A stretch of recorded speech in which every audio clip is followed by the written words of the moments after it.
Crisis de la fuerza de la sabiduría, un método para acceder a tu sabiduría interior. Vamos a comenzar.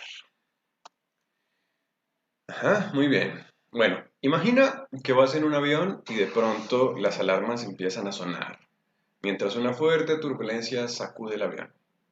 El capitán anuncia que tiene una emergencia, una crisis, y que inhabilitará todos los sistemas de navegación del avión que le muestran altitud, velocidad, dirección, rumbo, etcétera, etcétera, etcétera. Y también va a pagar el radio de comunicaciones. Bueno, pero ¿por qué en medio de una crisis un capitán haría eso? Bueno, veamos por qué. El piloto dice que inhabilitará todos esos elementos porque son muy molestos. ¿Estarías de acuerdo con la decisión del piloto? Imagínate que tú vas en ese avión y de pronto el piloto dice, tenemos un problema, hay una turbulencia fuerte, y el piloto dice, voy a apagar todos los sistemas de navegación, todos los instrumentos que me muestran altitud, volumen, altitud, velocidad, dirección, todos esos botoncitos, todas esas agujitas, todos esos indicadores que aparecen en la pantalla los va a apagar. Pero dice además que las va a apagar porque le parece que son muy molestas. Y en medio de la crisis va a pagar todas esas herramientas que le permitirán tomar decisiones. ¿A ti te parecen válidos los argumentos del piloto para apagar los instrumentos de vuelo? Probablemente no, ¿verdad? ¿Y cuál crees que sería el desenlace más posible de ese vuelo? Pues el desenlace era inevitable, un accidente. Un accidente. ¿A quién se le ocurre apagar todos los sistemas que le permiten tomar decisiones, que le dan la información y que hacen posible que las personas o que quien deba tomar las decisiones se entere de cómo están funcionando todas las, o cómo se está relacionando con el exterior?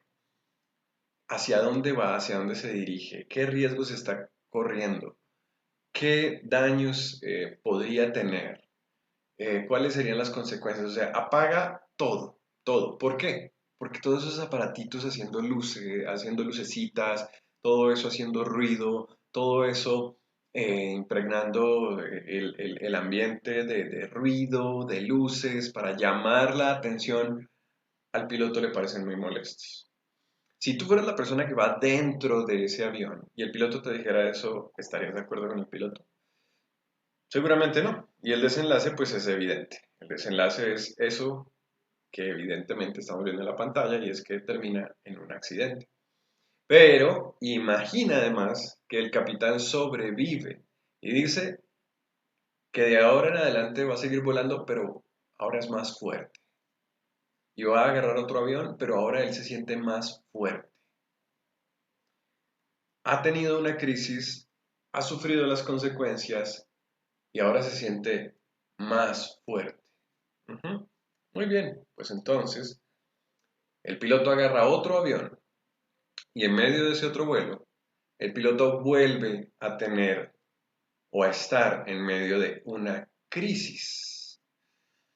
El piloto vuelve y agarra el sistema de comunicaciones del avión y dice que ahora él es más fuerte, que no se preocupen, que es un piloto más fuerte, que ya no necesita apagar los instrumentos porque ya no le molestan.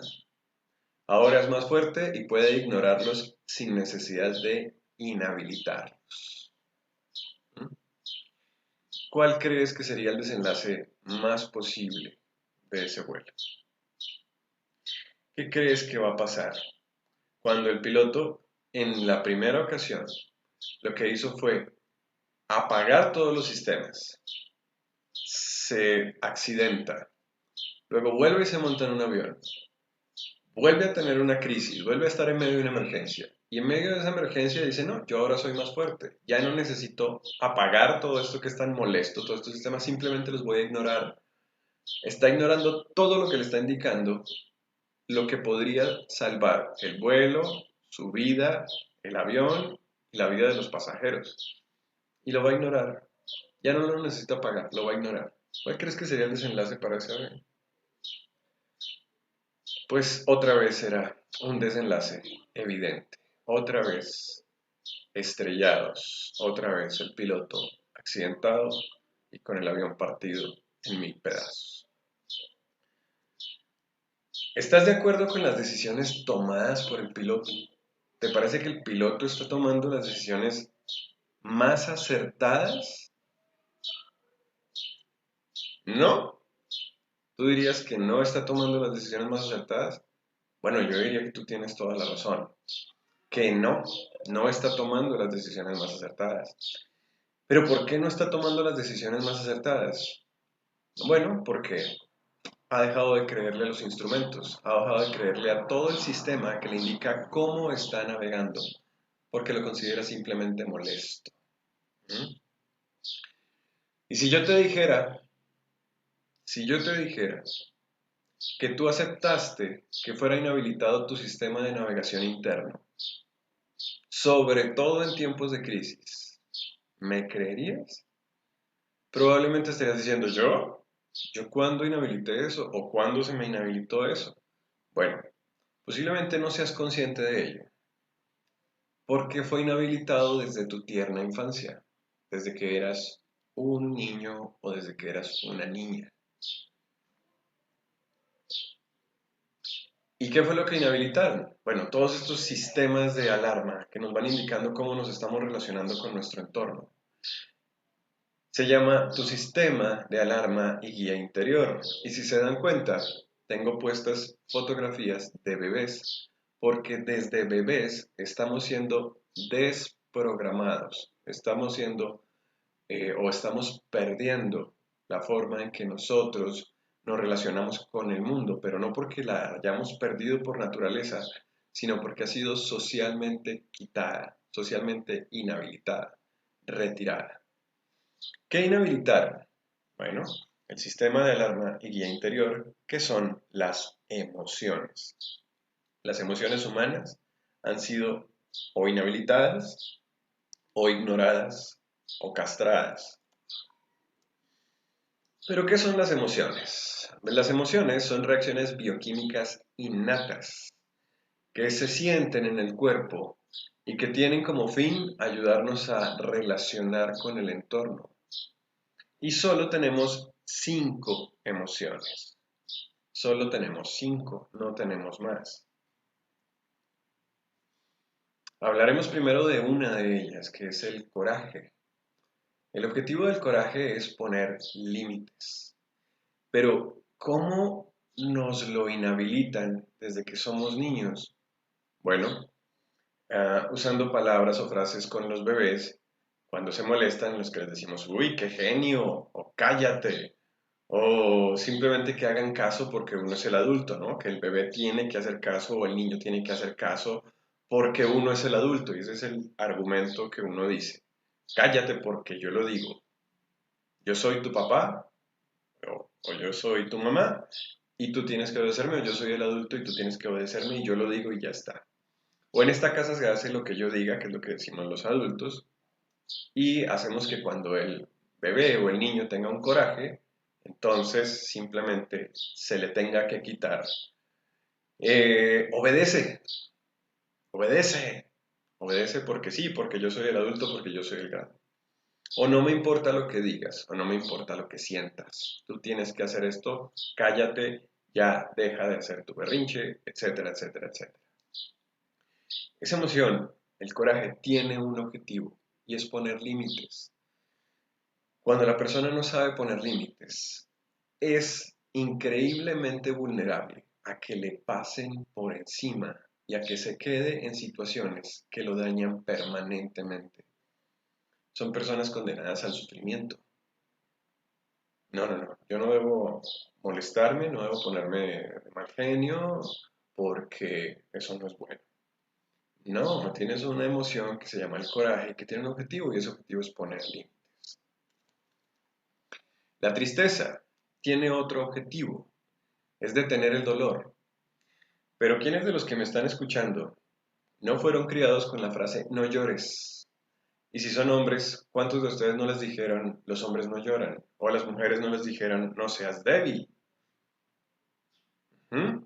Si vas a llorar, ve con las niñas. Frases de ese tonito machista. Eso es una tontería, minimizar el motivo por el cual el niño o el bebé llora.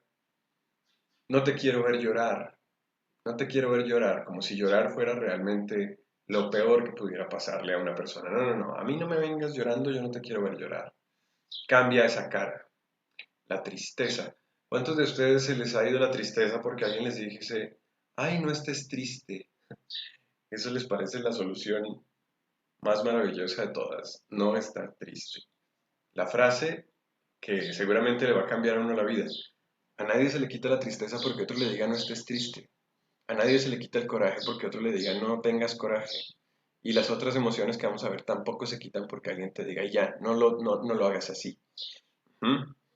Cambia esa cara, ni que fuera para tanto otra vez minimizar eso que está sintiendo la persona. No pasó nada.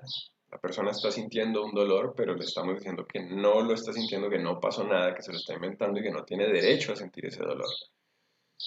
Si sigues llorando, te dejo aquí tirado o si sigues llorando, te pego por algo para que veas por qué llorar. Minimizar otra vez el por qué está llorando la persona, eso no es válido. ¿Qué pasa con emociones como el coraje? Cuando se bloquean, ya lo dije, la persona no sabe poner límites. Entonces pasan por encima de ella y se sienten víctimas permanentemente. ¿Qué pasa con una persona que no sabe detener el dolor? Se queda donde sigue sintiendo dolor. Se queda ahí y no lo manifiesta. Simplemente lo resiste, lo aguanta, le permite que eso pase y eso pase y eso pase. Y sigue ocurriendo esa circunstancia en la que siente muchísimo dolor. Pero eso hace muchísimo daño. Miedo. Ah, con esta sí que me voy a detener un poquitito, porque esta particularmente es una de las más eh, reprimidas, inhabilitadas, dañadas en el ser humano. El miedo tiene como objetivo huir. Por ejemplo, en el momento en el que estamos ahorita, del tema de la pandemia, eh, muchas personas están diciendo no tengan miedo. Yo comprendo cuál es la intención de lo que están diciendo. Lo que están queriendo decir es no tengan temor. Y es importante diferenciar.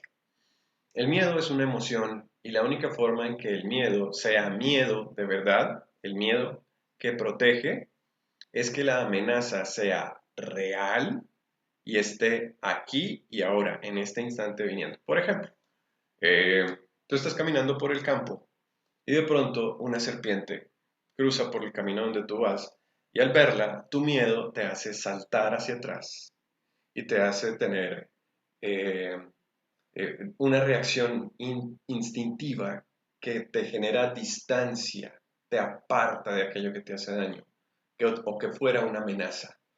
Ese es el miedo, salvándote la vida. Cuando a una persona se le dicen cosas como no tengas miedo, ¿acaso no eres hombre? ¿No te da vergüenza? El miedo es para tontos. O no seas cobarde. Lo que pasará es que ante una amenaza real no reaccionará de forma protectora y autoprotectora.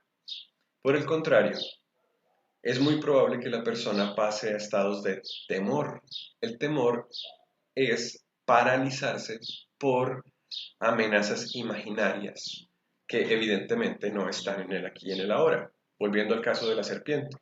Es como si una persona llegara y dijera, pues fíjate, resulta que a mí me da mucho miedo las serpientes, entonces yo mejor no salgo de mi casa. O tengo temor de que en mi colchón haya una serpiente. Sí, pero ¿tú dónde vives? No, pues yo vivo en el piso 10 de un edificio en medio de la ciudad. ¿Y cómo va a llegar una serpiente al piso 10, a tu cama, en medio de la ciudad? Entonces la persona se paraliza. Pero no solamente lo veamos con esto de los animales. Por ejemplo, Vivo en México y aquí el tema de los feminicidios tristemente es diario, casi. Eh, Vivo en una sociedad en la que se le dice a las personas que no tengan miedo. Y a estas mujeres que terminan siendo asesinadas, en su gran mayoría por sus parejas, se les ha dicho que no tengan miedo, que tienen que quedarse con la persona con la que eligieron como pareja, porque una buena mujer tiene que quedarse allí. Y esas mujeres anulan tanto su miedo que en lugar de irse, que es lo que su emoción les indica, que es lo que todas sus lucecitas, sus agujitas interiores, todo les está diciendo que hay una amenaza que es realmente peligrosa y que les puede hacer daño, las anulan, anulan la emoción del miedo y entonces se quedan con su agresor. Y ahí las cifras disparadísimas, increíblemente altas en México de la cantidad de feminicidios que hay aquí, de la cantidad de mujeres asesinadas por sus parejas, bien sean novios o esposos, es alta por eso, porque se ha anulado, se ha apagado una de esas lucecitas, que es la lucecita que indica que hay que tener miedo. Ujú. En el caso de la pandemia y de lo que está ocurriendo ahorita, en el caso de esta crisis, muchas personas están mandando videos muy bien intencionados diciendo que no tengan miedo. Y eh, muchas personas han interpretado eso como que se vayan para las playas o que se vayan de vacaciones o que se vayan a hacer compras como si nada o que se vayan a centros comerciales. El miedo les indicará que se resguarden, que no se expongan de forma innecesaria, pero no lo están haciendo porque no le creen a su miedo, no le creen a su miedo. Y el miedo única y exclusivamente funcionará cuando salen de su casa, cuando van a poner un pie fuera de su casa. ¿Por qué? Porque el miedo genera un sistema de alerta. Y está muy bien que en estos momentos generemos alerta cuando estamos en la calle para estar pendientes de no tocarnos la cara, para estar pendientes de no darnos la mano, de no darnos besos, de no abrazar, de no hacer lo que automáticamente haríamos, ¿sí? De limpiarnos las manos con frecuencia. El miedo en ese caso es amigo, pero no. Lo que hemos hecho es inhabilitar, inhabilitar. Y entonces lo traemos a nuestra casa. No, en nuestra casa no tiene ningún sentido tener miedo por lo que está ocurriendo porque en nuestra casa no hay forma de contaminación alguna. No hay forma de que en nuestros hogares llegue una forma de que se propague el virus y nos contagie. El miedo nos protege de la puerta hacia afuera. De la puerta hacia adentro ya no hay que tener miedo porque dentro de tu casa no hay una amenaza real con respecto al virus. Por eso nos dicen quédense en sus casas mientras pasan las cosas que tienen que pasar y procuramos cuidarnos nosotros mismos. Pero el temor es otra cosa. El temor entonces sí nos hace estar pensando permanentemente en esas cosas desagradables que pudieran ocurrir, pero que no están ocurriendo, y ese pudieran lo voy a poner entre comillas, porque la gran mayoría de las cosas que se temen, las personas nunca las experimentan, pero viven paralizadas por ese temor. El temor no es una emoción, el temor es una energía, es la energía que ponemos o con la que vibramos cuando estamos haciendo ciertas cosas, que nos impide movilizarnos y seguir en nuestro proceso de crecimiento. El miedo es amigo, el miedo es protector y solamente se activa cuando hay una persona que está sana en sus emociones, solo se activa cuando la amenaza es real. Si tú estás pensando en miedo, no tienes miedo, tienes temor. El miedo no se piensa, el miedo no da posibilidad de ser pensado. ¿Mm? Muy bien. Por ejemplo, voy a citar otro ejemplo. Cuando el miedo ha sido anulado. Cuando una persona crece y le han dicho que no tenga miedo y se mete, por ejemplo, en pandillas y en lugar de cuidar de sí mismo, de cuidar su integridad, entonces va y busca problemas. ¿Mm?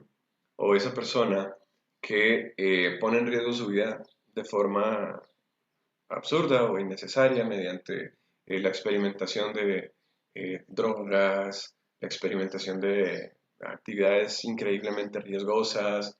Eh, por ejemplo, hace poco estaba viendo que había unas personas que estaban haciendo el coronavirus challenge, ¿sí? Y era ir y lamer los retretes, los inodoros públicos, a ver a quién se le pegaba primero el virus. Eso lo único que indica es que la persona no tiene una muy buena relación con la emoción protectora del miedo, por ejemplo. Pero eso es parte de lo que se nos ha enseñado y lo que nos ha inhabilitado nuestra sabiduría interior.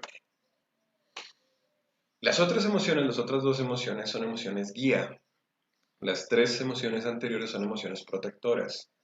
Las emociones guía, por ejemplo, la alegría tiene como objetivo expresar satisfacción, pero en una sociedad como la nuestra nos han dicho, ¿de qué te ríes? Desde que somos bebés, desde que somos niños. ¿De qué te ríes? ¿Qué le ves de gracioso? No entiendo tus juegos. Eso es una tontería. No bailes. Cantas horrible. No te rías. Quédate quieto. Vecina, le regalo al niño porque molesta mucho o enfada mucho. Y entonces hoy vivimos en una sociedad que considera que la mejor forma de relacionarse con la alegría es mediante el desborde o la irresponsabilidad o cualquier cosa que pudiera hacernos daño. Entonces, hay más alegría si consumo alguna sustancia, hay más alegría si me embriago y me pongo a conducir en la calle, hay más alegría si tengo una relación en la que todos los días hay conflicto y a eso le decimos alegría y no es el objetivo de la alegría, es expresar satisfacción y no hay satisfacción que se exprese allí. Y la última es afecto.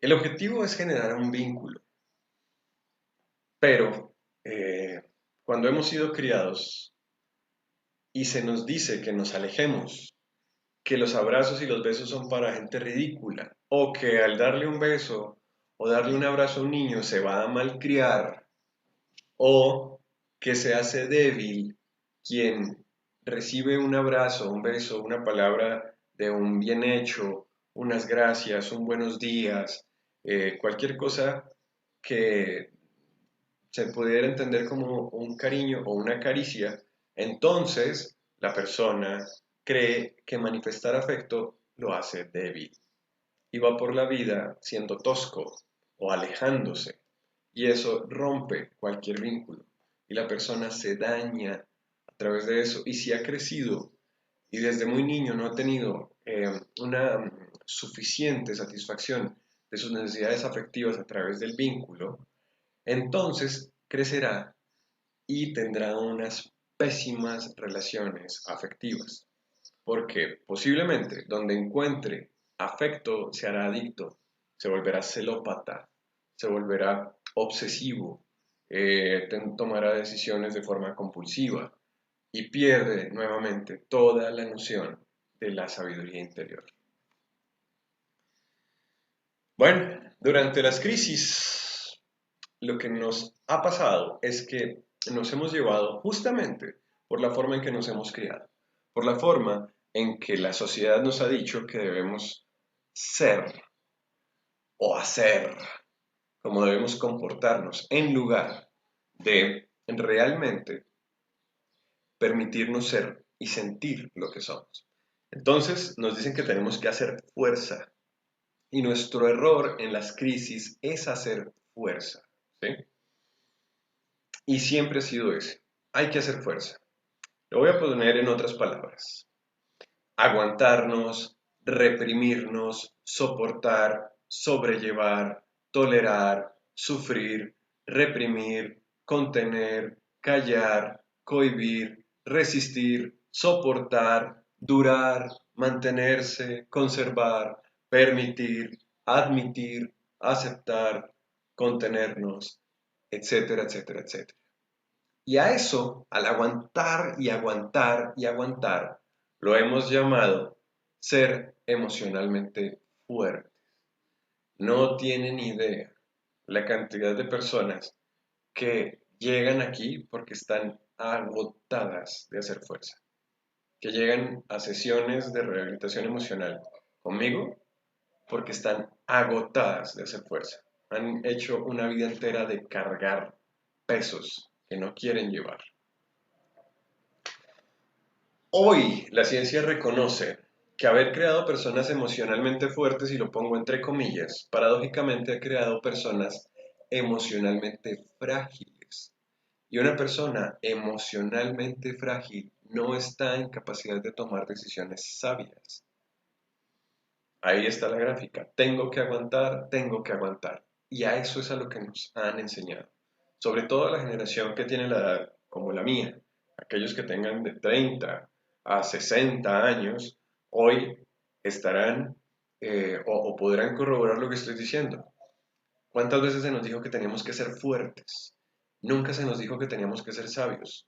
Nunca se nos dijo que teníamos que elegir dónde hacer fuerza y por qué hacer fuerza y cuáles eran los motivos reales para hacer esa fuerza y si eso valía la pena hacer esa fuerza. No, nos dijeron que a todo había que hacerle fuerza y que todo tenía que resistirse y que todo tenía que aguantarse. Bueno, pues básicamente eso fue lo que hicimos y eso es lo que hoy nos tiene en la situación en la que estamos. ¿Quiénes validan esto? Porque digo, hoy la ciencia reconoce esto. ¿Quiénes?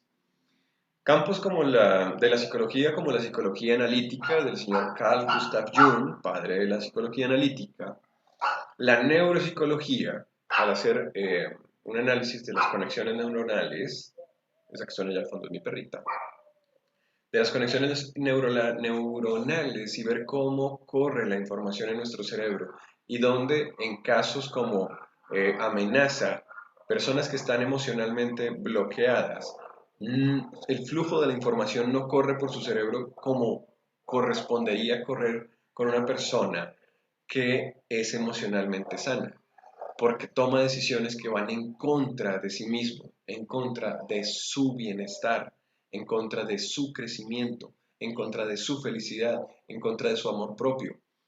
Esas decisiones son tomadas y eso van por otro lado, por un camino, una sinapsis que no corresponde y que no le sirve a las personas y por eso la neuropsicología hoy ve eso y dice, son personas que están emocionalmente afectadas. La endocrinología, ¿por qué? Porque todas nuestras emociones son respuestas bioquímicas. ¿Qué significa eso? Que son hormonas, neurotransmisores y neuronas haciendo conexiones. Por lo tanto, la endocrinología muestra cuáles son las cargas bioquímicas que está teniendo nuestro cuerpo cuando una persona tiene una confusión emocional, cuando ha perdido la forma de relacionarse con las emociones.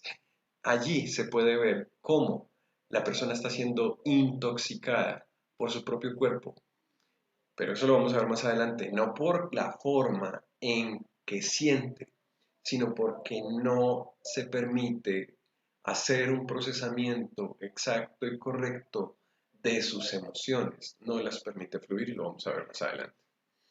Y la sociología, un ejemplo claro. Paradójicamente hoy nos dicen que tenemos que estar en nuestras casas. Es el lugar donde muy seguramente una persona sana emocionalmente se tendría que sentir mejor. Y hoy los casos de depresión, los casos de ansiedad, los casos de violencia intrafamiliar están disparados. La gente está aburrida, no sabe estar consigo mismo, emocionalmente quebrados y están en ese proceso. ¿Por qué? Porque vivimos en una sociedad, y la sociología así lo demuestra, que hace que la persona se inhabilite de lo que siente, apague todos los instrumentos y empiece a creer y confiar solamente en lo que le han dicho. Y eso es increíblemente dañino. Y esas son personas que aguantan y aguantan y aguantan y aguantan hasta que se rompen. Hacerse fuerte emocionalmente es obligarse a soportar lo insoportable, es obligarse a sufrir. Quiero que vean esta imagen. La imagen que ven es de una avalancha. ¿Por qué la puse? Resulta que esta imagen muestra qué pasa cuando un fluido, un líquido como el agua, es contenido, se represa, genera unas condiciones de fuerza y de presión gigantescas gigantescas. Y entonces, mediante el control, al hacer un embalse o una represa, se tiene que generar aún más control para que la represa se sostenga. Y entonces, cuando ya no es posible sostener el control de eso, se desborda el agua, se rompe y lo que genera es una avalancha, un daño muy grande. Las emociones son como el agua, son como un río. En cuanto uno intenta controlarlas, entonces tiene que meterle más control y verificaciones y más control. El control genera descontrol y esto es importante. La gente cree que el control tiene un opuesto que es el descontrol. No, el control tiene una consecuencia que es el descontrol. Todo aquello que tú controlas tiende a descontrolarse. Las emociones que se controlan se saldrán de control. Las emociones no necesitan control, así como los ríos fluyen mejor cuando se les permite seguir su cauce. Las emociones no necesitan control, ni manejo, ni nada que represente fuerza. Por eso ser fuertes en medio de la crisis lo único que obligará es a tener otra crisis y tener nosotros que aguantar con más fuerza lo que se pudo haber evitado.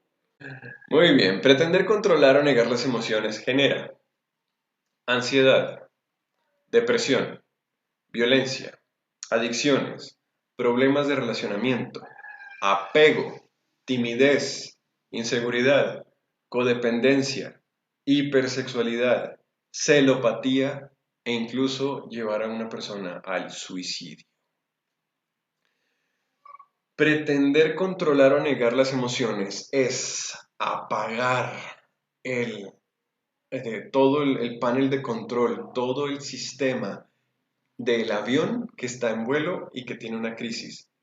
Ese sistema es el que le indica al piloto, a ti, a la persona que me está escuchando, cómo tomar decisiones que te sirvan, tomar decisiones para no terminar estrellado. Pero lo que hemos hecho, lo que la sociedad nos ha enseñado, la forma en que nos han criado es a desactivar estas 5 emociones. Y eso hoy tiene a nuestra sociedad, primero en medio de una crisis mundial y segundo, con unas crisis individuales de ansiedad, depresión, violencia, adicciones, problemas de relacionamiento, apegos, timidez, inseguridad, codependencia, hipersexualidad, celopatía, suicidio, increíbles. O sea, unas cifras que nunca antes se habían dicho. Justo hoy, cuanto más civilizados y desarrollados nos creemos, estamos en los niveles más altos de padecimientos emocionales y mentales de este tipo. Con esos estados emocionales y mentales es imposible tomar decisiones sabias, sobre todo durante una crisis. No se puede, porque la única forma de tomar decisiones sabias es mediante poder ver todos los instrumentos, todo el sistema de vuelo y de navegación interior, todo lo que me está diciendo cómo me siento. Pero lo hemos hecho fuerza a nuestras emociones. Y muchas veces nos hemos vanagloriado de lo fuertes que somos emocionalmente. No sabemos realmente, o hasta ahora nos estamos dando cuenta, de lo increíblemente vulnerables que nos hacemos al hacer fuerza. Al hacer fuerza nos negamos a sentir y nos negamos a atender lo que realmente nos está salvando la vida y nos está mostrando cómo vivir, no solamente con la vida a salvo, sino con la vida feliz, con una vida con decisiones sabias que no nos permitan dañarnos, sino que nos permitan el crecimiento y además que nos permitan el amor propio, la protección, el cuidado, el beneficio personal, sin hacerle daño absolutamente a nadie. El control de las emociones genera sufrimiento. Las personas que son emocionalmente controladas o que han pretendido estar controladas emocionalmente están sufriendo, Cualquier persona que hoy diga, estoy sufriendo, me siento en sufrimiento, tiene una emoción que está controlada, que está bloqueada, que está manejada o a la que le está haciendo fuerza. La buena noticia es que por más que te hayan inhabilitado las emociones, jamás te las podrán desinstalar. Dime si algo de esto está ocurriendo. ¿Te sientes atrapado? ¿Has querido salir corriendo y dejar todo atrás? ¿Sientes que la vida no puede ser simplemente nacer, crecer, reproducirse y morir? ¿Has sentido un nudo en la garganta? ¿Has pasado noches enteras sin dormir? ¿Has estado en crisis? ¿Deseas no hacer otra cosa? Perdón, deseas hacer otra cosa, pero no te has atrevido. Bueno, pues te tengo buenas noticias. Te felicito porque tus emociones siguen ahí. Están pidiéndote que las escuches para entregarte uno de dos mensajes. Las emociones te pueden traer uno de dos mensajes. O te estás traicionando, que es el mensaje número uno, y por eso las emociones se sienten tan desagradables. Más o menos lo que están diciendo es te vas a estrellar, por eso todo el sistema de alarma está activado, todo está indicando que te vas a estrellar, te vas a estrellar, te vas a estrellar. Ese mensaje sería te estás traicionando. O el tablero del avión también te estaría mostrando que todo está perfectamente, que estás siendo leal a ti mismo, a tu viaje, a tu vuelo, a tu bitácora de rumbo, de vuelo, a donde quieres llegar, a donde estás volando, hacia allá vas bien. Si tus emociones te lo indican de esa manera, por ahí es. Pero si tus emociones están permanentemente en estado de alerta, entonces tú te estás traicionando a ti mismo. ¿Qué hemos hecho hasta el día de hoy con nuestras emociones? Bueno, pues no las hemos escuchado. Las personas no sufren por sus emociones, nadie sufre por sus emociones. Nosotros sufrimos por negarnos a sentirlas. Eso es diferente. Por eso tus crisis se repiten una y otra vez. Por eso vuelves y estrellas tu avión. Por eso vuelves y te metes en los mismos problemas. Por eso vuelves y te relacionas de las mismas maneras. Por eso en esta crisis que estamos viviendo, en esta de proporciones globales, no podemos llegar simplemente a decir que vamos a ser fuertes, porque nos vamos a obligar nuevamente a cometer los mismos errores de antes, pero solo con el cuero supuestamente más duro para aguantar lo que va a venir después. No, ya no más de hacer fuerza. Hay que ser sabios. Hay que atender lo que está pasando para aprender de ello. Hay que escuchar todos nuestros radares interiores, todos nuestros aparatitos, todos los relojitos, todas las agujitas, nuestras emociones nos están indicando eso. Pero lo que hemos hecho es apagarlas. No sufrimos por nuestras emociones, sufrimos por negarnos a sentirlas. Por eso las crisis se nos repiten una y otra vez. Las emociones requieren flujo. Flujo. ¿Recuerdan la imagen que les mostré en la que había un colapso porque se había controlado un río y ese río se había desbordado después y había generado una inundación y había un desastre allí? Bueno, las emociones requieren flujo, es decir, que cuando una emoción llegue, sea atendida, no reprimida, no rechazada, no enviada para atrás, no atendida luego, sino en el momento en el que se siente una emoción, debe atenderse, porque la emoción trae un mensaje, recuérdalo, o te estás traicionando o estás siendo leal. Atiende a tus emociones y déjalas que fluyan. Con el flujo de las emociones se consigue experimentar todo lo contrario a lo que se consigue con reprimir las emociones o con controlarlas. Con el flujo de las emociones se consigue experimentar amor propio, felicidad, paz interior, confianza en uno mismo, libertad y empatía.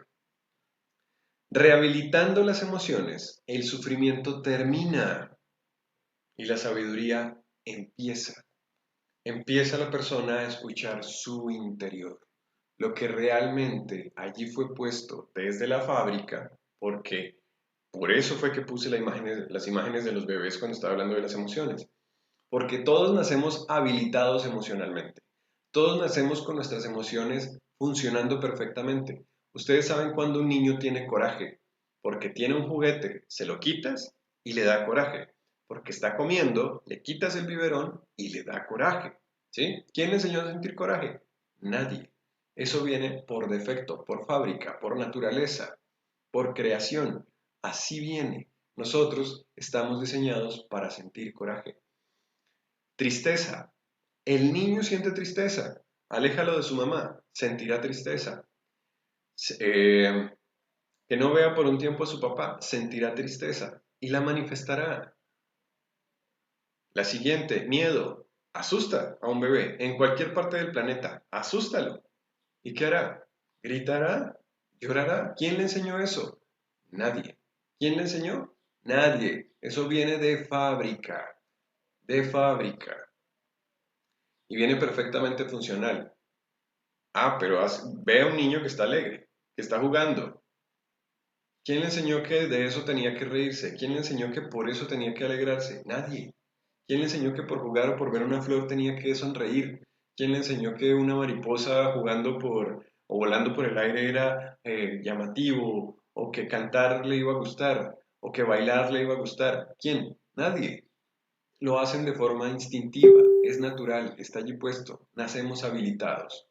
Y el afecto, cuando un bebé quiere un abrazo, simplemente estira los brazos y lo pide. Todos nacemos afectivamente habilitados, emocionalmente habilitados.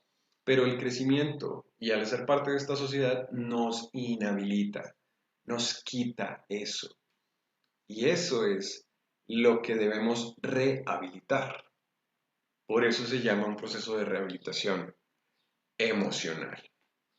Entonces, ¿cómo hacernos más sabios? Bueno, pues hay un camino, el camino del autoconocimiento. El camino del autoconocimiento lleva al método que les voy a mencionar, pero quiero mencionar esta frase de Carl Gustav Jung, padre de la psicología analítica, que dice, hasta que no te hagas consciente de lo que llevas en tu inconsciente, este último dirigirá tu vida y tú le llamarás destino. O esta crisis me tocaba. Esta crisis familiar, esta crisis económica, esta crisis de pareja, esta crisis de enfermedad, esta crisis, y entonces lo que quiere la crisis es que yo me haga más fuerte. No, es que te hagas más sabio y que no tengas que volver a tener esa crisis, que tomes mejores decisiones, que tu sabiduría esté alimentada de lo que te conviene en realidad, sin hacerle daño a nadie. Eso será lo que lo que te lleve a tomar mejores decisiones. Pero si tú mismo no sabes cómo leer todos esos instrumentos que tiene el avión, tu avión interior, si tú mismo no sabes cómo relacionarte con tus propias emociones, entonces ¿cómo vas a poder conocerte, autoconocerte y tomar mejores decisiones? Si estás apagando permanentemente todos tus sistemas de navegación, todo lo que te está indicando cómo vas volando lo estás apagando o lo tienes apagado o inhabilitado o ya simplemente no le prestas atención porque te has hecho más fuerte. Entonces eres fuerte emocionalmente. Sí, tengo un montón de tristeza, pero no lloro porque soy súper fuerte. No estás haciendo nada sabio. No estás siendo sabio. Muy bien. He desarrollado un nuevo método, y digo nuevo método, porque realmente es nuevo, aunque esté basado en ciencias y estudios de nuestra psiquis y de nuestras emociones y de nuestro relacionamiento espiritual, la forma en que está estipulado este método es nueva. No vas a encontrar, lo puedes buscar donde quieras en internet, no lo vas a encontrar. Es un método nuevo, ¿sí? El camino del autoconocimiento mediante este método. Este método que te enseñaré es el método de rehabilitación emocional y lo haremos mediante un curso online